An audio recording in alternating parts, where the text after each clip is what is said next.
सब जोड़ियों सोची रहा है कि यो कार्यक्रम अपन क्यों करी रहा है। तो खाली ना आपको बता दूं कि अभी कुछ माए ना बच्ची गई ना जिनका माते माए का गीत आवा है, बाकी सब डीजे बहुत खुश हुई जाए, सोचे चलो नाची ले आऊंगा।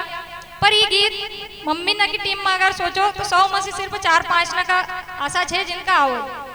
तो वो गीत गवाड़ना का लेन कि माए ना से अपन ये गीत गवाड़ ले रिकॉर्ड कराड़ी ले ताकि आगे चली ना अपन वो गाना सुनी तो पाऊंगा, कम से कम नहीं गाता होगा कम से कम सुनी ले आऊंगा। तो एक से आपको यहाँ इकट्ठो करे और माते माए का हर चीज का लेने गानू रहे तो वो सब गाना अपन यहाँ रिकॉर्ड करांगा। सबसे पहलो गानू जो है माता माए की वाड़ी जाऊ आवाज, तो ओखा लेन जो गीत गायो जाए वो गानू कहाँ को हो वो आप हमका गाई ना बताओ। गुण फरक्यो नाचाई